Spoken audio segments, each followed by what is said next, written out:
سامنے آ جاتی ہیں تو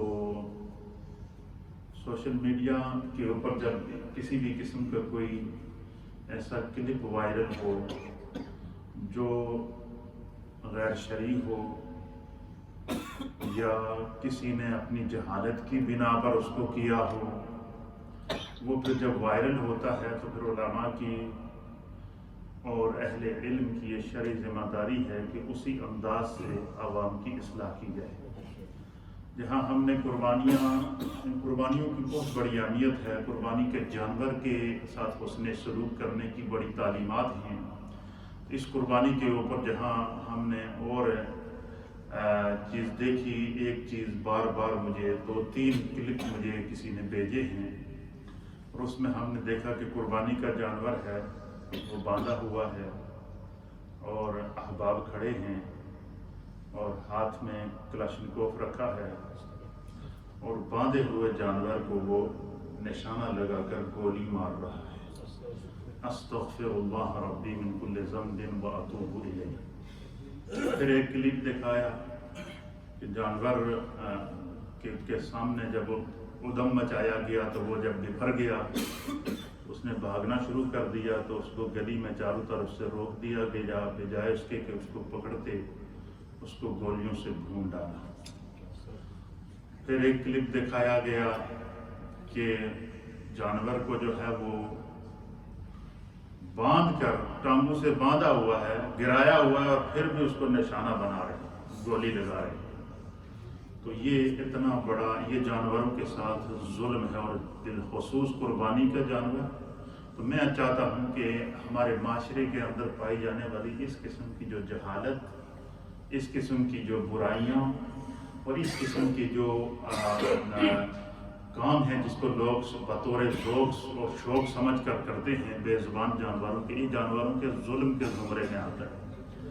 آج میں اس حوالے سے تھوڑی سی گفتگو کروں گا، شاید ہماری اس کوشش کی وجہ سے بہت سارے لوگوں کی اصلاح ہو جائے، اور کئی لوگ وہ ہیں کہ شاید ان کو علم نہ ہو، ہم ان کے لیے حسن ظانی رکھتے ہیں، لیکن چونکہ ایک عمل اس کو بار بار سوشل میڈیا پر وائرل کیا جا رہا ہے تو ہماری شرعی اور اخلاقی ذمہ داری ہے کہ ہم ایسے لوگوں کی اصلاح کریں۔ سب سے پہلی بات تو یہ ہے کہ قربانی کے جانور یا کوئی بھی حلال جانور ہو، کسی بھی قسم کا کوئی بھی جانور ہو جو حلال ایون نہ بھی ہو، جانور ہو ایون وہ حلال نہ بھی ہو، پھر بھی اگر وہ آپ کے زیر استعمال ہے یا آپ کی کنٹرول کے اندر ہے یا آپ کے اس کے اوپر نظر پڑ جاتی ہے، تو ان جانوروں کے ساتھ اللہ کے حبیب علیہ الصلوۃ والسلام نے حسن سلوک کرنے کی تعلیم ارشاد فرمائی۔ مثلا اس کی وجہ یہ ہے کہ اللہ کے حبیب علیہ الصلوۃ والسلام کی عظمت کو اور آپ کی رفعت کو اور آپ کے مقام کو بیان کرتے ہوئے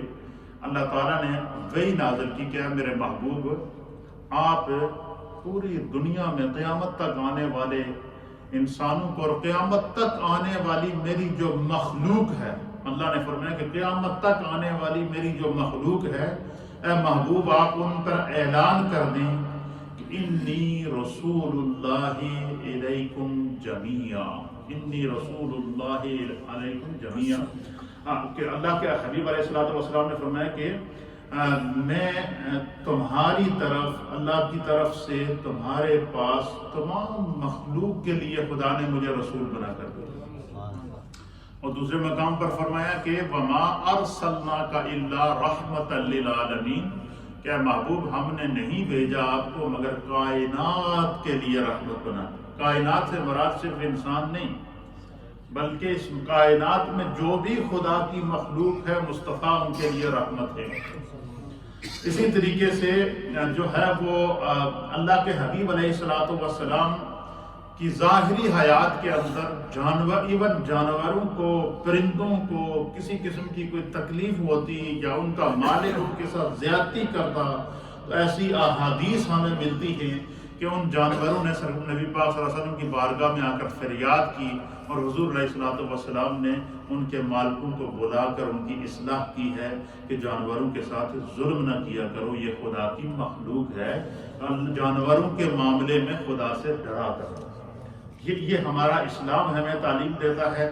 اس کے اوپر انشاءاللہ میں تھوڑی سی گفتگو کروں گا، اور میں سمجھتا ہوں کہ یہ ضروری ہے کہ اس جو مرض جیسے ہی سامنے آئے تو اس کا اسی وقت علاج کرنا چاہیے، بجائے اس کے کہ ہم اچھا، اور بعض لوگ یہ ہوتے ہیں کہ پھر ہم اس کو جو ہے وہ بطور شغل اس کو آگے پیچھے پھیلاتے ہیں، تو اس سے پھر ممکن ہے کہ کسی ایک نے یہ جرم کیا ہو تو اس سے آگے اس کو دیکھ کر کئی اور ایسا جرم کر گزرے، تو ان چیزوں سے ہمیں بچنا چاہیے۔ قرآن حکیم فرقان مجید کا 14واں پارہ ہے، سورۃ النحل ہے، اور اس کی آیت نمبر 5 میں نے آپ کے سامنے تلاوت کی۔ اللہ فرماتا ہے وَالْأَنْعَامُ خَلَقَهَا لَكُمْ، اللہ نے فرمایا کہ یہ جو چوپائے ہیں، انعام کہتے ہیں چوپائیوں کو، 4 ٹانگوں والے جانور کو انعام کہتے ہیں۔ اللہ نے فرمایا کہ یہ جو چوپائے ہیں، یہ جو جانور ہیں، خَلَقَهَا لَكُمْ، تمہارے رب نے ان جانوروں کو تمہارے لیے پیدا کیا۔ اس کے لیے پیدا کیا ہے، تمہارے لیے پیدا کیا ہے۔ اور پھر کیا ہوا؟ فِيهَا دِفْءٌ وَمَنَافِعُ وَمِنْهَا تَأْكُلُونَ، فرمایا ان جانوروں میں سے بعض وہ ہیں کہ جن کا تم گوشت بھی کھاتے ہو، اور ان کا جو چمڑا ہے، ان کی جو جلد ہے، ان کی جو اون ہے، اس میں خدا نے تمہارے لیے تمہارے لباس کا اہتمام کیا ہے۔ جیسے کہ ہم جو کپڑے پہنتے ہیں، اس میں سے بعض کپڑے وہ ہوتے ہیں جن کو وول کا کپڑا کہتے ہیں، اور کپڑوں میں سب سے اچھی قسم جو ہوتی ہے وہ کس کی ہوتی ہے؟ وول کی قسم ہوتی ہے۔ اور وول کیا ہوتی ہے؟ یہ جانور کی اون ہوتی ہے، جانوروں کے بالوں کو وول کہتے ہیں۔ تو اس کا جو کپڑا ہوتا ہے وہ گرم بھی ہوتا ہے، اور وہ کیا ہوتا ہے؟ اللہ فرماتا ہے کہ دیکھو خدا نے تمہارے پہ کتنا کرم کیا کہ اس نے تمہارے لیے جانور پیدا کیے۔ ان جانوروں میں سے بعض جانور وہ ہیں جن کو دوسرے مقام پر قرآن میں اللہ نے فرمایا کہ ان جانوروں میں سے بعض جانور وہ ہیں کہ جن کو خدا نے تمہارے لیے سواری بنایا ہے۔ ان میں سے بعض جانور وہ ہیں کہ جن کا تم دودھ پیتے ہو۔ ان میں سے بعض جانور وہ ہیں کہ جن کا تم گوشت کھاتے ہو۔ ان میں سے بعض جانور وہ ہیں کہ جنہیں خدا نے تمہارے لیے ہر اعتبار سے فائدے کے لیے پیدا کیا۔ اور پھر نبی پاک صلی اللہ علیہ وسلم نے فرمایا کہ جب اللہ تعالیٰ نے ان جانوروں کو پیدا ہی تمہارے لیے کیا ہے، پیدا ہی انسان کے لیے کیا ہے، تو انسان کی انسانیت کا تقاضا کیا ہے کہ وہ اس جانور سے جس سے نفع حاصل کرتا ہے، جس سے فائدہ حاصل کرتا ہے، وہ اس کے ساتھ حسن سلوک کرے۔ کیا کرے؟ اس کے ساتھ حسن سلوک کرے، اس کے ساتھ رحم کرے۔ اسی لیے فرمایا کہ حالانکہ حدیث کے اندر آتا ہے، نبی پاک نے فرمایا کہ کوئی بھی کام شروع کرنے سے پہلے کیا پڑھ لیا کرو؟ بسم اللہ الرحمن الرحیم پڑھ لیا کرو۔ اس میں اللہ تعالیٰ کی طرف سے برکت شامل ہو جاتی ہے۔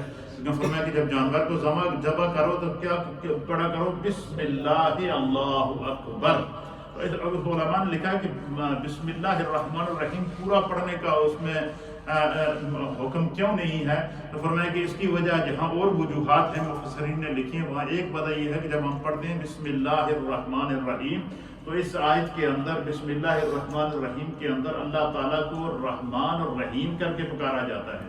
تو وہ چونکہ ذبح کا وقت ہوتا ہے، جانور کے گلے پر چھری چلنی ہوتی ہے، جانور اپنے آپ کو قربان کر رہا ہوتا ہے، اس لیے فرمایا کہ بسم اللہ اللہ اکبر کہتے جانور کو اللہ کے نام پر ذبح کرو گے تو اس کا کھانا بھی تمہارے لیے ثواب، اس کو کھلانا بھی تمہارے لیے ثواب، اور اس میں اللہ تعالیٰ تمہارے لیے شفا پیدا کرے۔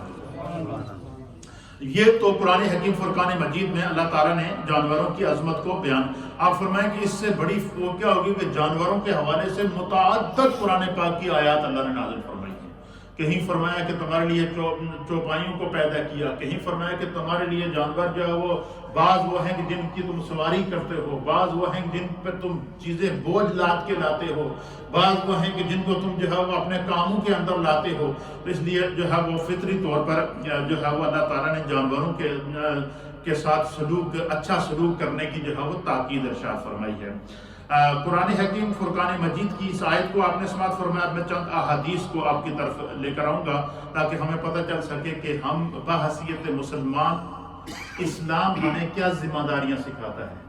مسلمان نام ہی سلامتی کا ہے، مسلمان نام ہی جو ہے وہ برکتوں کا ہے، مسلمان نام ہی جو ہے وہ ایک دوسرے کے ساتھ جو ہے وہ تعاون کرنے کا اور انسانیت کو دوسروں تک پہنچانے کا نام ہے۔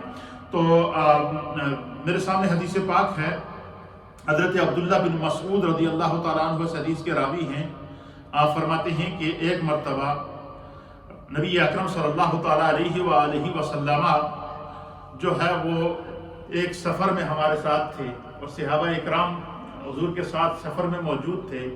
تو چونکہ سفر وہاں لمبے سفر ہوتے تھے، دن رات سفر کیے جاتے تھے، تو صحابہ ایک جگہ رات پڑ گئی، سورج غروب ہو گیا، تو حضور نبی علیہ الصلوۃ والسلام نے کہا کہ اس جگہ پہ ہم کیا کرتے ہیں، پڑاؤ کرتے ہیں، یہاں پر رک جاتے ہیں. یہاں ایک طرف ہم کہتے ہیں کہ ہم نے اپنے جانوروں کو باندھ لیا. اور حدیث کے اندر آتا ہے کہ جس سفر میں، چاہے وہ غزوات کا سفر ہو، چاہے وہ ہجرت کا سفر ہو، چاہے وہ فتح مکہ کا سفر ہو، چاہے وہ مکے سے مدینے کا حج کا سفر ہو، حجۃ الوداع کا سفر ہو، جس سفر میں بھی صحابہ اکرام حضور نبی علیہ الصلوۃ والسلام کے ساتھ تھے، صحابہ بیان کرتے ہیں کہ جہاں بھی ہمارا قافلہ پڑاؤ کرتا تو ہم جب جانوروں کو باندھتے تو سرکار دو عالم صلی اللہ علیہ وسلم سب سے پہلے فرماتے کہ جانوروں کے لیے چارے کا، ان کے لیے پانی کا اہتمام پہلے کرو. سب سے پہلے جانوروں کے ساتھ حسن سلوک کرنے کی تعلیم کون دیتا؟ میرے مصطفیٰ کریم صلی اللہ تعالیٰ علیہ وسلم فرماتے کہ پہلے جانوروں کا چارہ، ان کا پانی، ان کا انتظام کرو، پھر اپنے بارے میں سوچو. کیوں کہ یہ بے زبان جانور جو اس وقت ہمارے فائدے کے لیے ہمیں کام آ رہے ہیں. تو حضور نبی علیہ الصلوۃ والسلام نے جانوروں کے ساتھ حسن سلوک کرنے کی تاکید ارشاد فرمائی. حضرت عبداللہ بن مسعود فرماتے ہیں کہ ایک سفر میں ہم نے پڑاؤ کیا تو حضور نبی علیہ الصلوۃ والسلام جو ہے وہ آپ جو ہے وہ قضائے حاجت کے لیے تشریف لے گئے. تو فرمایا کہ ہم نے دیکھا کہ ہم جہاں رکے ہوئے تھے تو کہتے ہیں کہ وہاں پر ایک چڑیا نے بچے دیے ہوئے تھے. تو اب وہ چڑیا اپنے گھونسلے میں بیٹھی ہوئی تھی بچے میں، تو کسی نے صحابہ میں سے کسی نے ان کو دیکھا تو اس نے کیا کیا، اس نے اس صحابی رسول نے چڑیا کے وہ جو بچے تھے نا ان کو پکڑ لیا. پکڑنے کے بعد ان کی نیت یہ تھی کہ میں ان کو لے جاؤں گا، ان کو میں پالوں گا، گھر میں رکھوں گا، جیسے ہمارے یہاں لوگوں کا ذوق ہوتا ہے. تو اب سرکار دو عالم صلی اللہ علیہ وسلم جیسے ہی قضائے حاجت سے فارغ ہو کر واپس تشریف لائے تو وہ جو چڑیا تھی جس کے بچے تھے وہ اڑتی ہوئی، پھڑپھڑاتی ہوئی حضور کے سامنے آ گئی. اور اس طرح حضور کے سامنے وہ پھڑپھڑا رہی ہے، اڑ رہی ہے، اور سرکار کے سامنے اس طرح پر پھیلا کر کھڑی ہے. اللہ اکبر. میرے آقا جناب سید العالمین محمد الرسول اللہ رحمت للعالمین آقا صلی اللہ تعالیٰ علیہ وآلہ وسلم نے کیا فرمایا؟ حضور نے جب اس چڑیا کو دیکھا تو اللہ کے حبیب علیہ السلام نے صحابہ کو مخاطب کیا. حضور نے فرمایا کہ اس چڑیا نے مجھ سے شکایت کی ہے تمہاری. کیا فرمایا؟ اس چڑیا نے مجھ سے کیا کی ہے؟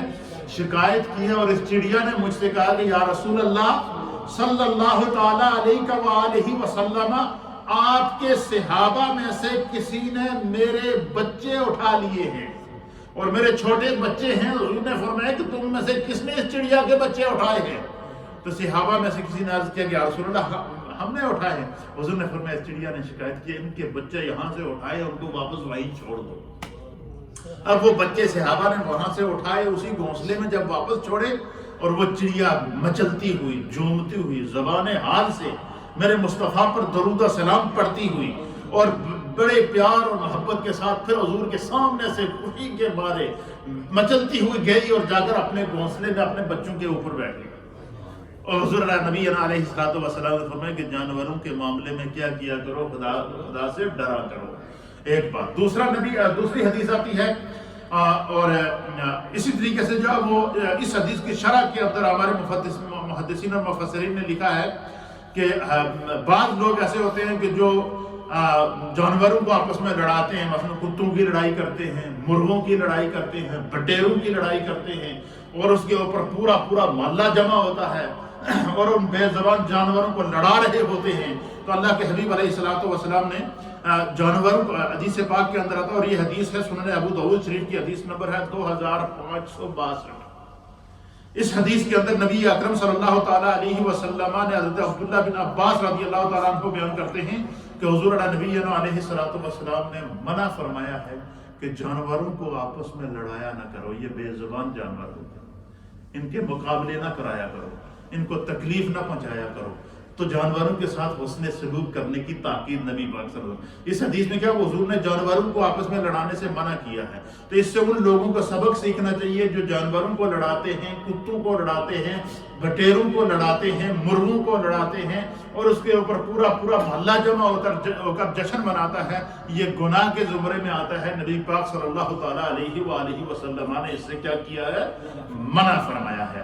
پھر اسی طریقے سے جو ہے وہ بعض لوگ شوقیہ طور پر جو ہے وہ جانوروں کو تفریح تباہ کے طور پر جو ہے وہ شرط لگا دیتے ہیں اور جانوروں کو جو ہے وہ ایک دوسرے کے ساتھ جو ہے وہ لڑاتے ہیں, اور اس سے بھی نبی اکرم صلی اللہ تعالیٰ علیہ وآلہ وسلم نے منع فرمایا. حتیٰ کہ یہاں تک حدیث پاک کے اندر آتا ہے, آپ سنیں گے آپ کا ایمان تازہ ہو جائے گا, کہ یہ جو حشرات الارض ہے, سانپ ہے, بچھو ہے, اس قسم کا جانور جب کاٹتا ہے تو فوراً بندہ مر جاتا ہے. حضور نے فرمایا کہ یہ انسانیت کے دشمن ہیں, یہ جب بھی تمہیں نظر آئے تو کیا کرو؟ حضور نے فرمایا کہ ان کو مار دو. کیا کر دو؟ اب ان جانوروں کو مارنے کا حکم دیا, سانپ کو مارنے کا حکم دیا, بچھو کو مارنے کا حکم دیا. تو اب کیسے حکم؟ اب دیکھیے حدیث سنیے. نبی علیہ السلام نے فرمایا کہ جس نے چھپکلی کو مارنے کا حضور نبی علیہ السلام نے حکم دیا, اس کی وجہ کیا تھی کہ جب حضرت سیدنا ابراہیم علیہ السلام کو آگ میں ڈالا جا رہا تھا تو دنیا کے ہر جانور جو وہ اللہ سے دعا کر رہا تھا کہ یا اللہ, اللہ کے نبی ابراہیم کی حفاظت فرما. کیا فرما؟ ابراہیم کی حفاظت فرما. یہ جو چھپکلی تھی یہ اس آگ کے سامنے آ کر اس پہ پھونکے مار رہی تھی. کیا کر رہی تھی؟ پھونکے مار رہی تھی. اللہ یعنی ایک چھپکلی, جو جانور چھپکلی, کیا آپ جانتے ہیں نا چھپکلی کو کیا ہوتی؟ اس نے کیا کی؟ ایک نبی کی شان میں ادنا سی گستاخی کی. اور کیا گستاخی کی؟ کہ حضرت ابراہیم علیہ السلام کو آگ کے الاؤ میں ڈالا جا رہا تھا اور وہ آ کر وہاں پھونکے مار رہی تھی. حضور علیہ السلام نے فرمایا کہ چھپکلی جب تمہیں نظر آئے تو کیا کر دیا کرو؟ اس کو مار دیا کرو. اب تک یہاں تک حضور نے فرمایا کہ سانپ نظر آئے تو اس کو مار دیا کرو. پھر فرمایا بچھو نظر آئے تو اس کو مار دیا کرو. پھر نبی پاک نے فرمایا کہ ان کے مارنے کا بھی طریقہ ہے. طریقہ کیا؟ حضور نے فرمایا کہ چھپکلی کو جو بندہ پہلی ضرب میں مارے گا, یا سانپ کو جو بندہ پہلی ضرب میں مارے گا, یا بچھو کو جو بندہ پہلی ضرب میں مارے گا, کہ پہلی ضرب مارے اور وہ مر جائے, تو حضور نے فرمایا اس کے لیے اتنی نیکیاں ہیں.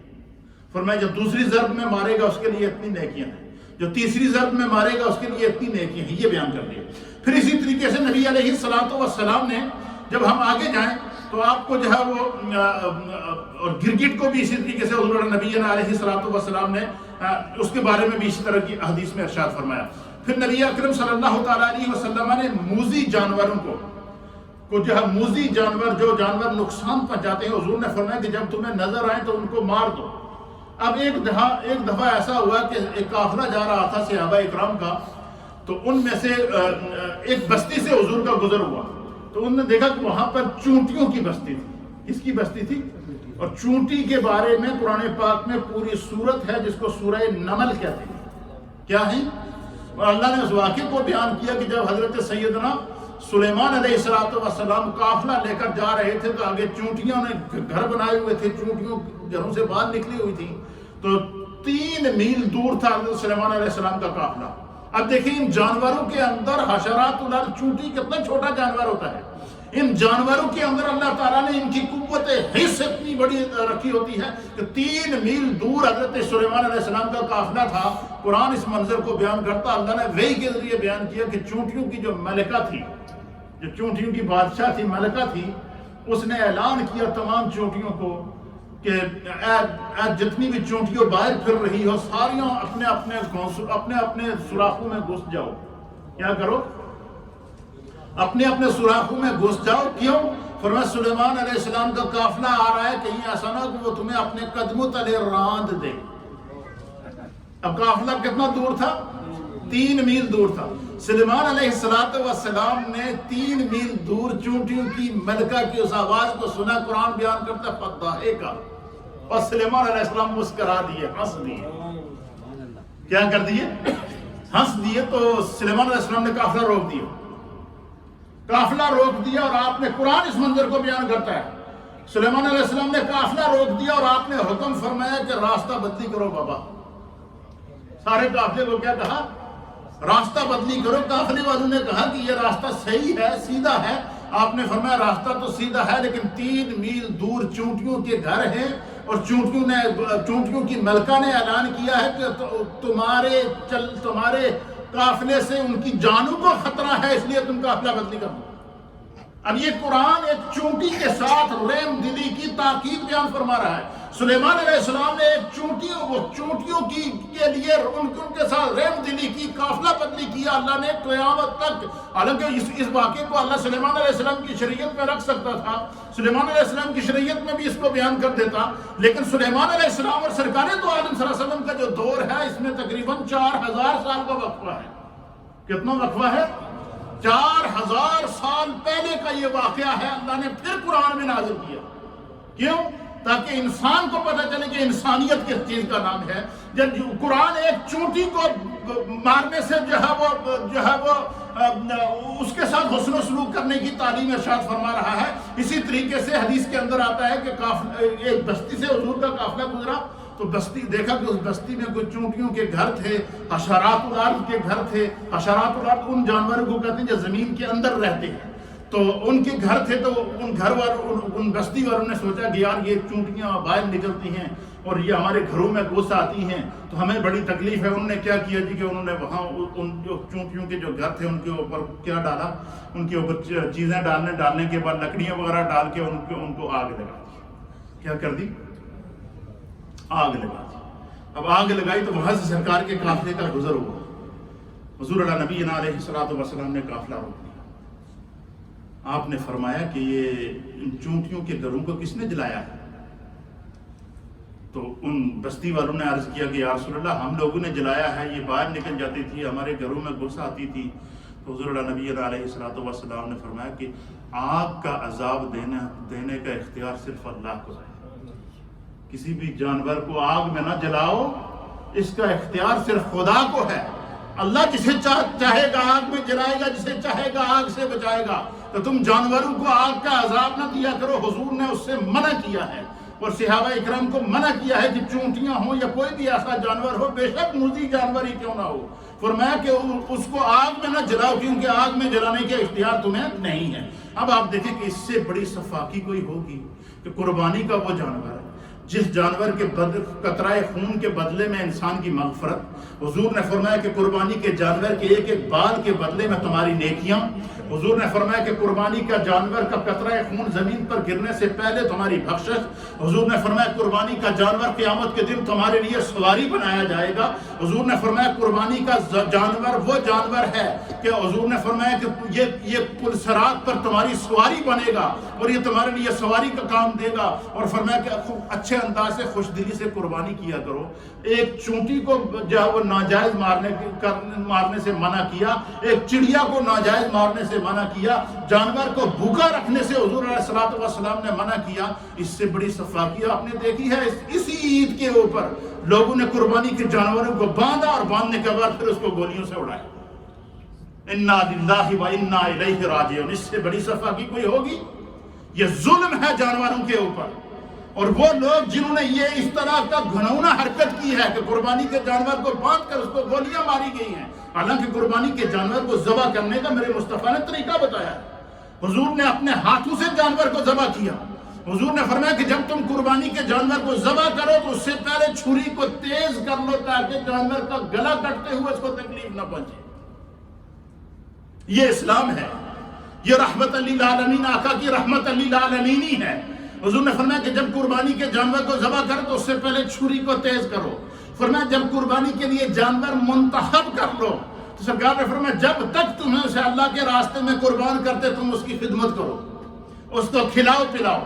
فرمایا ذبح سے پہلے جانور کو پانی پلاؤ۔ فرمایا ذبح سے پہلے جانور کو جو ہے وہ اچھے انداز سے اس کو سیر کر دو۔ پھر فرمایا کہ ذبح سے پہلے چھری کو اچھی طرح سے تیز کر لو تاکہ تمہیں جانور کو گلا کٹنے میں تکلیف نہ ہو۔ پھر حضور نے فرمایا جب تم جانور کو ذبح کر لو تو حضور نے فرمایا کہ اس کی 4 رگیں کٹنا ضروری ہیں۔ کتنی؟ نہیں تو کم از کم 3 رگیں کٹ جائیں۔ فرمایا کہ جب جانور کا گلا کٹ جائے، حضور نے فرمایا جب تم جانور کو بسم اللہ اللہ اکبر پڑھ کے ذبح کر دو تو فرمایا کہ اس وقت تک جانور کی کھال نہ اتارنا جب تک کہ اس کے اندر روح موجود ہے اور وہ تڑپ رہا ہے۔ فرمایا اس وقت تک جانور کی کھال نہ اتارنا جب تک کہ وہ ٹھنڈا نہ ہو جائے، اس وقت تک جانور کی کھال نہ اتارنا جب تک وہ ٹھنڈا نہ ہو جائے۔ فرمایا جب وہ ٹھنڈا ہو جائے تو پھر اس کی کھال اتارنا، پھر اس کے جو ہے وہ اس جانور کو جو ہے وہ اس کو آگے جو ہے اس کے آگے نیکسٹ پروسیس کو شروع کرنا جو ہے۔ تو حضور نبی علیہ السلام نے تو اس حد تک جانوروں کے ساتھ رحم کی تعلیم ارشاد فرمائی ہے، اور جن لوگوں نے یہ گھنونی حرکت کی ہے کہ قربانی کے جانوروں کو باندھا اور ان پر پہلے گولیاں چلائی ہیں اور پھر بعد میں آ کر چھری چلائی ہے، حالانکہ قربانی کے جانور کو قربان کرنے کا طریقہ کیا ہے؟ حضور نے فرمایا کہ اس کو پہلو کے بل لٹاؤ، اس کو قبلہ رخ کرو۔ پھر سرکار دو عالم صلی اللہ علیہ وسلم نے فرمایا کہ جانور کے سامنے ایک اور حدیث کے اندر آتا ہے، نبی پاک صلی اللہ علیہ وسلم نے فرمایا کہ ایک صحابی نے ایک بکری کو پکڑا اور اس کو ذبح کرنے کے لیے پہلو پر لٹایا، لٹانے کے بعد پھر انہوں نے چھری تیز کی اس کے سامنے۔ سرکار دو عالم صلی اللہ تعالیٰ علیہ وآلہ وسلم نے ان کو بلا کر تعلیم ارشاد فرمائی۔ حضور نے فرمایا تم نے اس کو 2 موتیں دی ہیں۔ کتنی موتیں دی ہیں؟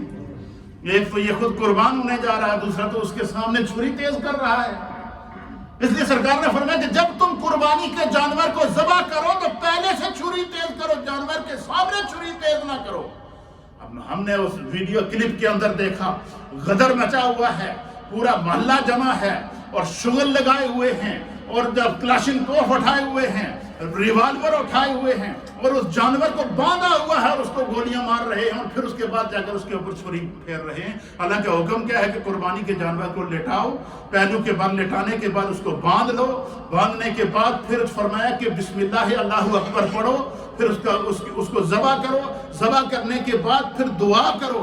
فرمایا جن کے ناموں سے قربانی دی جائے ان کے ناموں کا اللہ کی بارگاہ میں اظہار کرو کہ یہ قربانی فلاں بن فلاں کی طرف سے دی جا رہی ہے۔ تو یہ تو قربانی کا طریقہ وہ ہے جو میرے مصطفیٰ نے خود اپنے ہاتھ سے کیا ہے۔ حضور نے جانور کو گولی مارنے کا حکم نہیں دیا ہے، حضور نے جانور کو تیر اندازی کرنے سے منع کیا ہے۔ تو مجھے فرمائیں کہ آپ خود بتائیں کہ کیا یہ صفاقی نہیں ہے؟ ہم کس طرف جا رہے ہیں؟ ہمارے لیے حرم کے دروازے بند ہیں، ہمیں حیا تک نہیں آتی۔ ہمارے لیے پورا سال مسجدیں بند رہی، ہمیں حیا نہیں آئی۔ ہمارے لیے اللہ نے اپنے گھر کے دروازے اس حج میں بھی بند رکھے، ہمیں حیا نہیں آ رہی ہے، اور ہم حرکتیں ایسی کر رہے ہیں کہ خدا کی رحمت ہم سے دور ہو جائے۔ تو جن لوگوں نے یہ عمل کیا ہے کہ قربانی کے جانوروں کو گولیاں ماری ہیں، قربانی کے جانوروں کو باندھ کر ان پر ظلم کیا ہے، وہ اللہ کی بارگاہ میں سچی توبہ کرے اور وہ اپنی قربانی کی خیر منائے اور سچی توبہ کرے، اور آئندہ اس قسم کے کسی بھی عمل سے اگر انہوں نے لا علمی میں کیا ہے تو پھر بھی توبہ کریں، استغفار کریں، اور ان چیزوں سے ہمیں سبق سیکھنا ہے۔ چونکہ یہ کلپ ویڈیو وائرل ہوا ہے، بار بار وائرل ہوا ہے، اس لیے میری اخلاقی اور شرعی ذمہ داری تھی کہ اس موضوع پر میں بھی اسی طرح کا کلپ وائرل کر کے ان لوگوں کی اصلاح کی جائے، تاکہ پوری دنیا میں جو لوگ جانوروں کے ساتھ جو ہے وہ اس طرح کا برتاؤ کرتے ہیں ان کو پتہ چل سکے یہ ظلم ہے جانوروں کے اوپر۔ پھر حدیث پاک سنیے، حدیث پاک کے اندر آتا ہے کہ نبی اکرم صلی اللہ تعالیٰ علیہ وآلہ وسلم نے جانور کو جو ذبح کرنے کا حسن سلوک ہے، میرے سامنے مسلم شریف کی حدیث ہے، آپ سنیے، حدیث پاک ہے، حدیث نمبر ہے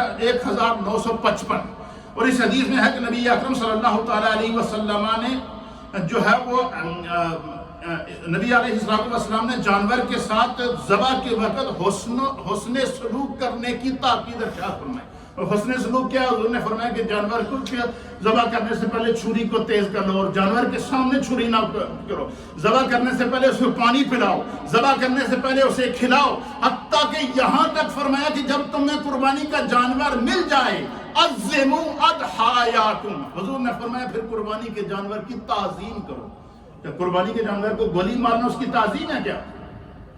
قربانی کے جانور کو باندھ کر گولی مارنا اس کی تعظیم ہے؟ یہ تعظیم نہیں ہے، یہ جانور پر ظلم ہے، یہ گناہ کبیرہ ہے، اور اس قسم کی چیزوں سے ہمیں بچنا چاہیے۔ اور یہ اگر کسی نے جہالت کی بنا پر کیا ہے وہ توبہ کرے، کسی نے جان بوجھ کر کیا ہے تو وہ اس وقت تک توبہ کرتا رہے جب تک کہ اس کا دل مطمئن نہ ہو، وہ اللہ کی بارگاہ میں توبہ کریں۔ اگر مجھے بتائیں کہ وہ قربانی کا جانور جو قیامت میں پرصراط پر ہماری سواری بنے گا، وہ جانور جب قربانی کا جانور جب اللہ کی بارگاہ میں پیش ہو تو کہے کہ یا اللہ اس نے تو مجھے ظلمن قتل کیا تھا، اس نے تو مجھے اس طریقے سے جو ہے وہ میری جان لی ہے کہ جو طریقہ شریعت میں مشروع نہیں ہے، شریعت نے جس سے منع کیا ہے، اس لیے یہ انسانیت اس کا تقاضا ہے۔ اب حدیث پاک سماعت فرمائیں۔ ایک اور حدیث میں نبی اکرم صلی اللہ تعالیٰ علیہ وآلہ وسلم، حضور علی نبینا علیہ السلام ایک قافلے کے ساتھ جا رہے ہیں، ایک اونٹ آیا، حدیث کے اندر آتا ہے وہ اونٹ آیا اور وہ اس اونٹ نے سرکار دو عالم صلی اللہ علیہ وسلم کے قدموں میں اپنا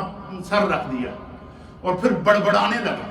جب وہ بڑبڑانے لگا، زبان حال سے حضور علیہ السلام کی بارگاہ میں کچھ کہنے لگا، تو حدیث کے الفاظ ہیں کہ حضور علیہ نبینا علیہ السلام نے اس اونٹ کے سر پر اپنا دست شفقت پھیرا، اپنا رحمت والا ہاتھ پھیرا۔ فرمایا کہ بس حضور کا اس اونٹ پر ہاتھ پھیرنا تھا تو وہ اونٹ کیا ہو گیا؟ وہ سکون میں آ گیا۔ سکون میں جب آیا تو سرکار دو عالم صلی اللہ علیہ وسلم نے اس اونٹ پر دست شفقت رکھا ہوا، اس کو حوصلہ دے رہے ہیں۔ پھر حضور نے فرمایا کہ اس اونٹ کا مالک کون ہے، اس کو بلاؤ۔ کیا فرمایا؟ اس اونٹ کا مالک کون ہے، اس کو بلاؤ۔ اس کے مالک کو بلایا گیا۔ حضور علیہ نبینا علیہ السلام نے فرمایا کہ اس اونٹ نے مجھ سے شکایت کی ہے کہ میرا مالک مجھ سے کام زیادہ لیتا ہے اور مجھے بھوکا رکھتا ہے، مجھے کھانے کے لیے کچھ نہیں دیتا۔ تو اللہ کے حبیب نے فرمایا کہ یا تو اس اونٹ کو مجھے بیچ دے، یا تو پھر جانوروں کے معاملے میں خدا سے ڈرا کرو۔ تو صحابی رسول نے عرض کی کہ یا رسول اللہ، میں آپ کو گواہ بنا کے اللہ کی بارگاہ میں توبہ کرتا ہوں، میں آپ جانور کو بھوکا نہیں رکھوں گا۔ پھر ایک روایت کے مطابق نبی ایک عورت کو بلی تنگ کر رہی تھی، اس نے اس بلی کو پکڑ کر باندھ دیا اور اس کو کچھ کھانے کو نہ دیا، اور وہ بلی باندھے باندھے بھوک سے مر گئی۔ حضور نے فرمایا کہ خدا نے اس عورت کے اس عمل کی وجہ سے اس کو جہنم میں جگہ دا۔ پھر ایک روایت کے مطابق کہ ایک شخص سفر پر جا رہا تھا، اس نے دیکھا کہ ایک کنویں کے کنارے ایک کتا کیچڑ چاٹ رہا ہے، کتا کیچڑ چاٹ رہا ہے، اسے پیاس لگی ہوئی ہے۔ تو اس نے دیکھا کہ کنواں موجود ہے، پانی بہت نیچے ہے، ڈھول بھی نہیں ہے، رسی بھی نہیں ہے، اس کتے کو پیاس بھی لگی ہوئی ہے، وہ رک گیا۔ اس شخص نے کیا کیا؟ اس نے اپنا موزہ اتارا، اپنا جوتا اتارا اور کنویں کے اندر چلا گیا، نیچے سے وہ پانی بھر کے لایا، پھر اس کتے کو وہ پانی پیش کیا، اس نے وہ پانی پیا، پھر گیا، پھر اس نے وہ پانی لایا، کتے کو پیش کیا۔ حضور نے فرمایا اس کے اس عمل کی وجہ سے خدا نے اس کو بخش دیا۔ کتے کو پانی پلانے کی وجہ سے بخشش، بلی پر ظلم کرنے کی وجہ سے عذاب، یہ حدیثیں ہمارے لیے وعید ہیں، اور اس میں ان لوگوں کے لیے لمحہ فکریہ ہے جنہوں نے قربانی کے جانوروں کو بجائے ذبح کرنے کو ان کو گولی سے اڑایا ہے، ان کے اوپر کلاشنکوف کے فائر کیے ہیں، ان کے اوپر گن کے ساتھ فائر کر کے جانور کو نیچے گرایا ہے۔ تو یہ انتہائی ضروری تھا کہ ہم اپنے معاشرے کی ایسے لوگوں کی اصلاح کریں۔ تو یہ قرآن و حدیث سے چند میں نے آپ کے سامنے دلائل پیش کر دیے ہیں۔ اللہ تعالی ہمیں دین کو سمجھنے کی توفیق عطا فرمائے۔ یہ بڑا ضروری اور بڑا لازمی ہے۔ ان چیزوں سے کے لیے ہمیں انسانیت کس چیز کا نام ہے؟ انسانیت اسی چیز کا نام ہے کہ ہم اس سے سیکھیں۔ اسی طریقے سے نبی علیہ السلام نے فرمایا کہ حضور علیہ السلام نے فرمایا کہ جو چڑیا کا حق ادا کیا، صحابہ نے عرض کیا یا رسول اللہ چڑیا کا حق کیا ہے؟ حضور نے فرمایا چڑیا کا حق یہ ہے کہ اگر تم نے اس کو شکار کر ہی دیا ہے، فرمایا اس کو ذبح کرو، ذبح کر کے پھر اس کو کھاؤ، اس کو جانور کو شکار کر کے شوقیہ طور پر پرندوں کو شکار کر کے پھینک دینا، یہ حضور نے فرمایا یہ گناہ کے زمرے میں آتا ہے، اسے منع کیا حضور علیہ السلام نے۔ اسی طریقے سے قربانی کے جانور پر گولیاں چلانا، قربانی کے جانور پر ظلم کرنا، یہ جو ہے اللہ کے عذاب کو دعوت دینے کے مترادف ہے۔ اور آج امت جن مسائل سے گزر رہی ہے، جن مشکلات سے گزر رہی ہے، آج یہی چیزیں ہمارے لیے جو ہے وہ آج ہمارے لیے حرم کے دروازے بھی بند، ہمارے لیے مشکلات کے دروازے بند۔ کوئی انسان مجھے بتائیں جو آج کے دور میں کہے کہ میں بڑے سکون میں ہوں، مجھے ساری دنیا کے جا وہ سکون مجھے مل گیا۔ ہر انسان کو کوئی نہ کوئی پریشانی کا حق ہے، ہر انسان کسی نہ کسی مشکل کا شکار ہے، اور اس کی وجہ کیا ہے؟ اس میں ہمارے اعمال ہیں۔ ہم بے زبان جانوروں کے ساتھ ظلم کرتے ہیں، ہم بے زبان پرندوں کے ساتھ ظلم کرتے ہیں۔ اسی لیے فرمایا کہ حضور علیہ نبینا علیہ السلام نے فرمایا کہ جس شخص کی فصل ہری ہو اور بہت زیادہ اس کی کھیتی میں فصل ہو، تو اس شخص کو یہ معلوم ہونا چاہیے کہ اس کے فصل سے پرندوں نے کچھ کھایا ہوا ہے، اور اللہ تعالیٰ نے اس کا وہ صدقہ قبول کیا، اس لیے اس کی فصل بڑھا دی۔ اس کو پتہ چلا کہ جانوروں کے ساتھ حسن سلوک کرنے سے رزق بڑھتا ہے، اور جانوروں کے ساتھ ظلم کرنے سے جہنم میں بندہ جاتا ہے۔ اللہ تعالی ہمیں ایسی وباؤں سے بچنے کی توفیق عطا فرمائے۔ چند ضروری باتیں تھیں جو میرے سامنے آئی تھی، میرے علم میں آئی تھی، تو اپنی شرعی ذمہ داری سمجھتے ہوئے یہ پیغام دیا ہے کہ جن لوگوں نے قربانی کے جانوروں پہ گولیاں چلائی ہیں، یہ بالکل خلاف شرع کام ہے، گناہ کے زمرے میں آتا ہے۔ وہ سچی توبہ کرے اور آئندہ اس قسم کی گناہونی حرکت سے اپنے آپ کو محفوظ رکھیں۔ وآخر دعوانا الحمدللہ۔